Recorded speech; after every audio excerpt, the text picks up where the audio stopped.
ମୋ ରଚନାରୁ ଆପଣମାନଙ୍କ ପାଇଁ କବିତାଟିଏ।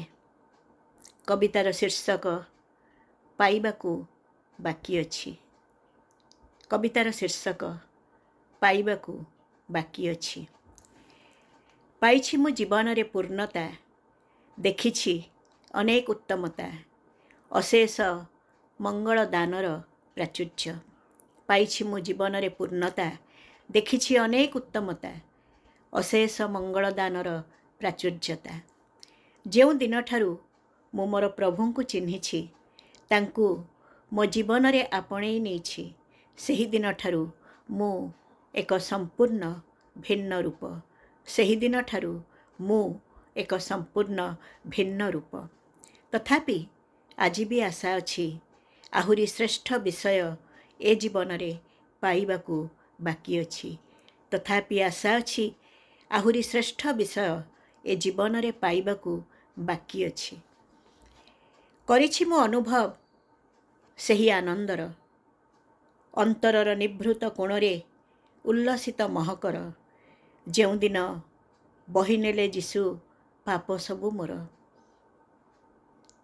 ତାଙ୍କୁ ତାଙ୍କ ପାଶେ ସମର୍ପିଲି ଦେହ ମନ ମୋର। କରିଛି ମୁଁ ଅନୁଭବ ସେହି ଆନନ୍ଦର, ଅନ୍ତରର ନିଭୃତ କୋଣରେ ଉଲ୍ଲସିତ ମହକର। ଯେଉଁଦିନ ବହିନେଲେ ଯୀଶୁ ପାପ ସବୁ ମୋର, ତାଙ୍କ ପାଶେ ସମର୍ପିଲି ଦେହ ମନ ମୋର। ତଥାପି ଆଜି ବି ଆଶା ଅଛି, ଆହୁରି ଶ୍ରେଷ୍ଠ ବିଷୟ ଏ ଜୀବନରେ ପାଇବାକୁ ବାକି ଅଛି। ତଥାପି ଆଜି ବି ଆଶା ଅଛି, ଆହୁରି ଶ୍ରେଷ୍ଠ ବିଷୟ ଏ ଜୀବନରେ ପାଇବାକୁ ବାକି ଅଛି। ଜାଣିଛି ମୁଁ ଯେଉଁ ଶାନ୍ତି ଯୀଶୁ ଦେଇଛନ୍ତି, ମୋ ହୃଦୟରେ ଏକ ପରିତୃପ୍ତ ଜୀବନର, ସତେ ପରା ଅନୁଭବ କରେ ଆଜି ପାଇବି ମୁଁ ନିଶ୍ଚିତ ମୋ ବିଶ୍ୱାସର ପ୍ରତିଫଳ। ଜାଣିଛି ମୁଁ ଯେଉଁ ଶାନ୍ତି ଯୀଶୁ ଦେଇଛନ୍ତି, ମୋ ହୃଦୟରେ ଏକ ପରିତୃପ୍ତ ଜୀବନର, ସତେ ପରା ଅନୁଭବ କରେ ଆଜି ପାଇବି ମୁଁ ନିଶ୍ଚିତ ମୋ ବିଶ୍ୱାସର ପ୍ରତିଫଳ। ସେହି ସର୍ବୋତ୍ତମ ଦାନ ଅନନ୍ତ ଜୀବନ, ସେହି ସର୍ବୋତ୍ତମ ଦାନ ଅନନ୍ତ ଜୀବନ।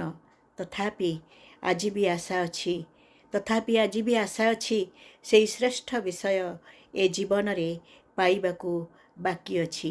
ସେହି ସର୍ବୋତ୍ତମ ଦାନ ଅନନ୍ତ ଜୀବନ, ଆଜି ବି ଆଶା ଅଛି, ସେହି ଶ୍ରେଷ୍ଠ ବିଷୟ ଏ ଜୀବନରେ ପାଇବାକୁ ବାକି ଅଛି। ଧନ୍ୟବାଦ।